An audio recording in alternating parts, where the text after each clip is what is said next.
Hello again, Gills fans. Welcome back to the latest episode of Gills in the Blood TV in association with Man vs Fat Football, where you can play football and lose weight with like-minded individuals. And if you sign up to the Gillingham or Chatham League and use the code Gills in the Blood, you will receive a massive discount on your subscription, and it will cost you just £1. Right, Monday review time. Unfortunately, it means you're going to have to sit and listen to me picking the bones out of Saturday's 4-1 defeat at home to Liam Manning's MK Dons. A game that saw Gills have to play 65 minutes with 10 men due to the needless red card picked up by Stuart O'Keefe. Let's go right back to the beginning of proceedings in ME7 on Saturday afternoon, and Gills actually started really brightly, created their first chance with inside 2 minutes. There was a ball that got played in over the top and Carl Dempsey escaped his man. Managed to get a shot away, but it was saved by the legs of opposing keeper Andrew Fisher. Then MK Dons took control. We always knew that it was going to be a tough game. They was going to have plenty of the ball. They was going to pass. They was going to pass. They was going to pass.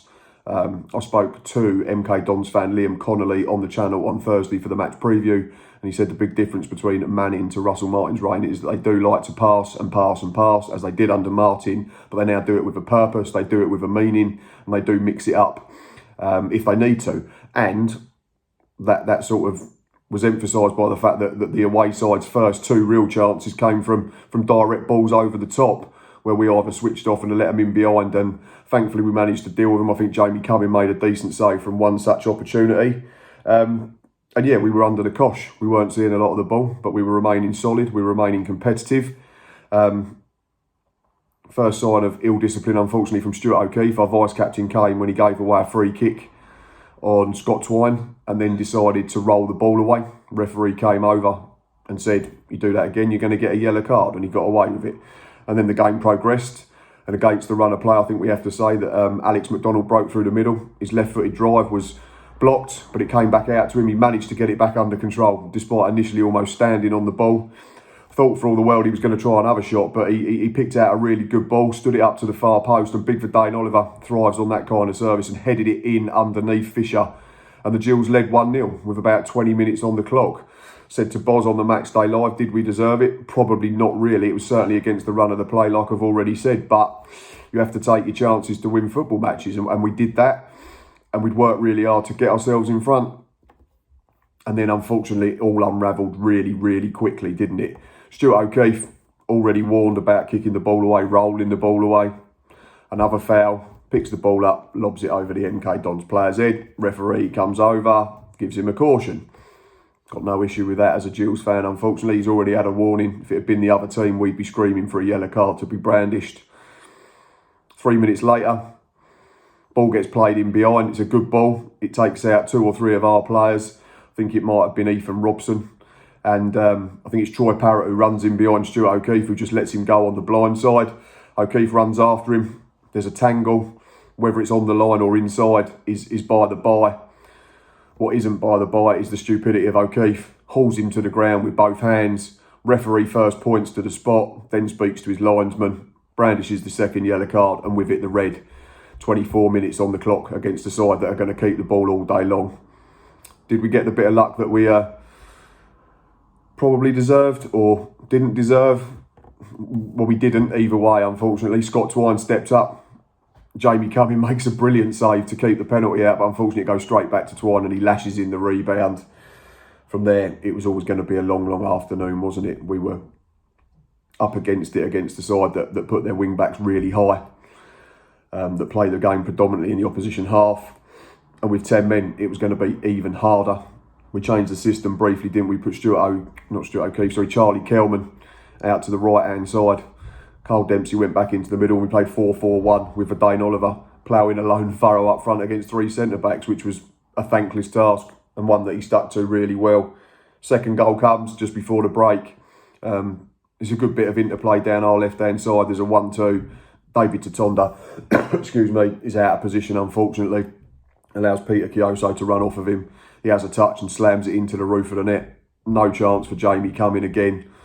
And from there on in, it was a case of just getting to half-time, only 2-1 down, and hoping that we could play for set pieces, keep ourselves in the game. And we managed to do that. Second half, we made a change, didn't we? Brought Reece Bennett on and went to 3 at the back. Played wing-backs, Robbie McKenzie and Alex McDonald, and went 3-4-2 to try and give Vadaine Oliver some support and effectively just losing a member of the middle of the park, a player in the middle of the park, sorry. We done it really well. I thought the application was absolutely first class.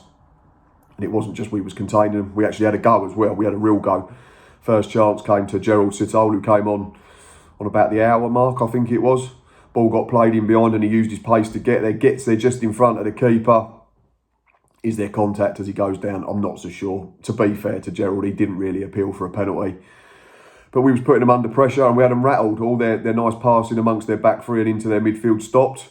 And we forced an error, short back pass. Vadaine Oliver racing against Fisher to get there. I think V gets there just first, but sort of clips it against the keeper and then catches him with his boot. And another chance had gone. And then we had another couple of bits, didn't we? There was a free kick from Alex McDonald that ended up on the far post, and Jack Tucker did well to keep it alive. He put a ball back into the mixer that fell to Vadaine Oliver on the far post, and he's hit an half volley on the swivel. It's a brilliant hit. We was right behind it, myself and Boz. Really thought it looked like it was going over the keeper and going to drop into the net, and that would have been unbelievable to get us back level at 2 each, but it wasn't to be. There was another one. Max Amer had a shot charged down in the box, cleared off the line. I didn't see it, so I can't comment, but Boz was adamant there was an arm. A couple of other people that we spoke to outside the ground afterwards said there was a hand or an arm and it was an unnatural position. Steve Evans has alluded to it in his after-game comments as well. So, again, the little things, the fine lines seem to be continuing to go against us. But to be fair to MK Dons, they weathered that storm. They knew we had no more substitutions in us. They knew we were going to tire because we only had 10 men. And then they started keeping the ball again. Then they started keeping it away from us. They started pinging it about their back three, into their midfield. Then they started creating chances. But again, we get no luck. I think it's Troy Parrott gets down the right-hand side. Max Amer goes out to meet it. Parrott fizzes a ball across the box. Max tries to block it, hits him on the knee, loops over Jamie Cumming, nestles in the far corner. What can you do? That's 3-1 with 10 minutes to play. 3 became 4. Jamie Cumming makes another brilliant save, right hand. Comes back out to Max Waters and he smashes it in. Suddenly, it looks like an absolute hiding, but I didn't think it was. What can you do when you've got 10 men against the side that's just going to keep the ball all day long? You've just got to stay in it. You've just got to remain in your shape. You've got to remain disciplined. You've got to keep chucking your body in front of things, winning your headers, winning your tackles, and that's what we done. And again, it came back to just tiredness and a lack of, an 11th player that's ultimately cost us. That's not to say MK Dons didn't deserve it. There was a small sort of debate over whether the penalty was inside or outside the box. I put a couple of pictures. I was adamant it was inside the box during the game. Boz said he thought it was outside. Spoke to Stocky at half time. He said he thought it was in. Spoke to another fella outside afterwards and he said he thought it was out. So I had a look this morning on the highlights and, Sunday morning on the highlights, and it looked like the first point of contact is certainly a yard or so outside the box, but Stuart O'Keefe continues to hold on to Scott Twine. And then if he's got his foot on the line, then it is a penalty.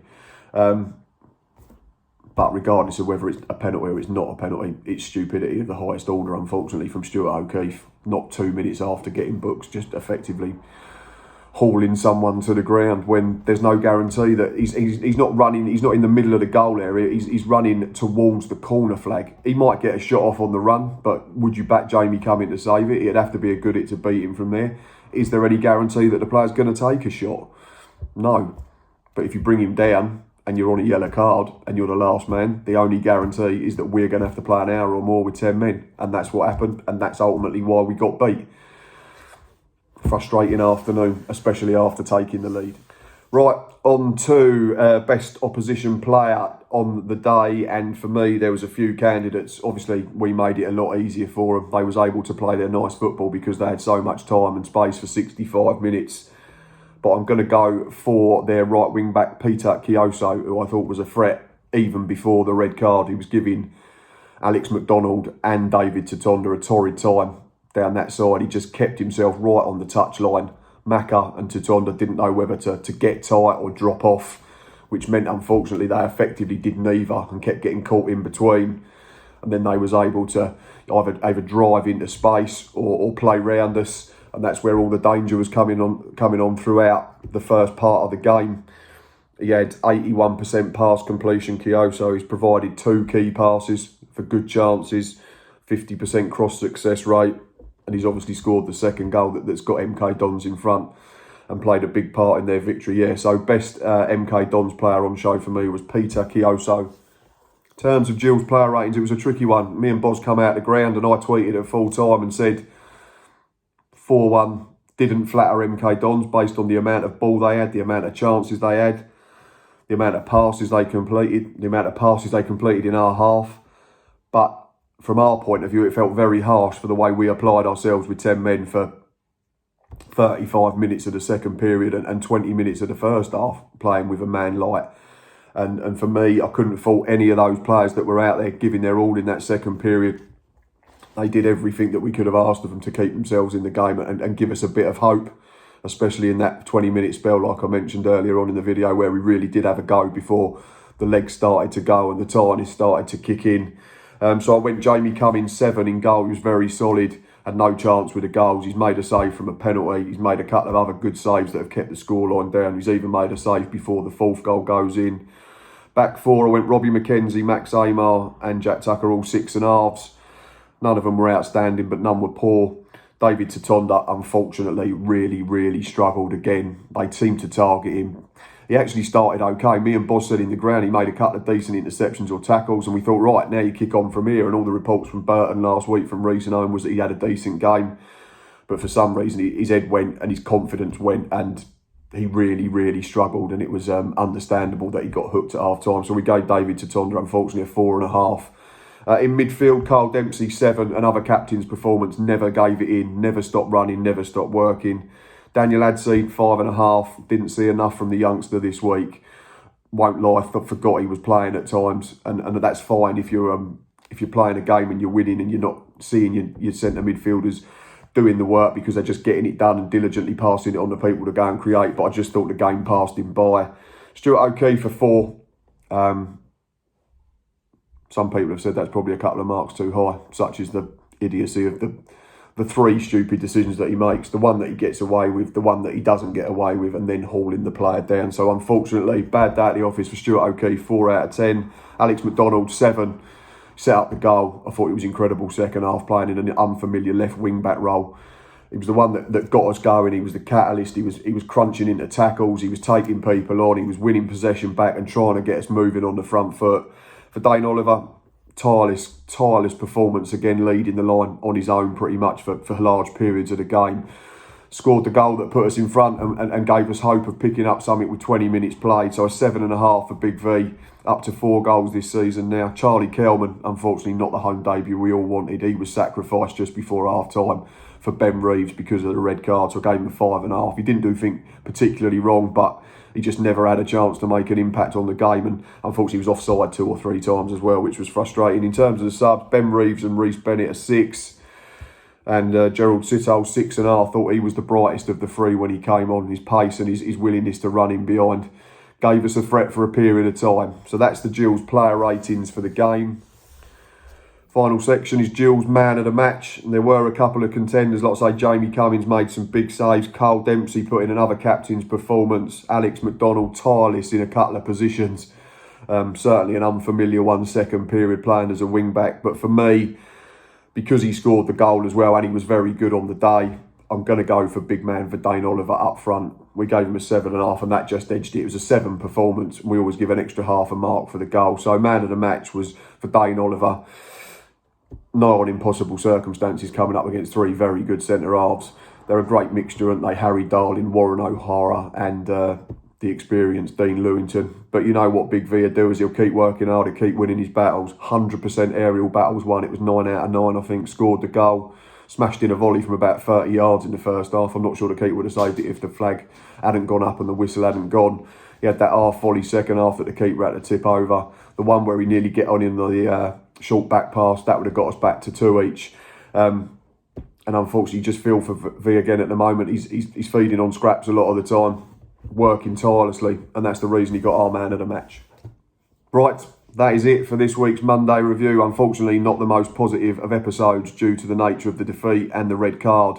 But we have to dust ourselves off and pick ourselves up for Tuesday evening, where we play Charlton Athletic at home. It's the rearranged game that was cancelled at the start of September due to international call-ups.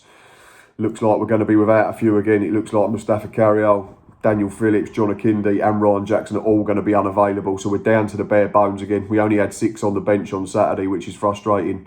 Everything looked to be clearing itself up, and now we're back to square one. But the boys are going to have to go out there and put in a shift. And we've got no Stuart O'Keefe as well, obviously, due to suspension. So 5 people look to be missing for Tuesday night's game. And before I go, I'm just going to end on a sad note. Unfortunately, it got reported on our Facebook page and on Twitter on Sunday evening that huge lifelong Gills fan David Wells sadly passed away after a brief battle with illness. So just a quick one to say, sending love and prayers to all those that were closest to David. There's been lots of comments on my Twitter page, stories shared of a wonderful man, a family man who loved his football and loved his cricket. So like I say, love and strength to the family of David Wells. Yeah, once a Gill, always a Gill.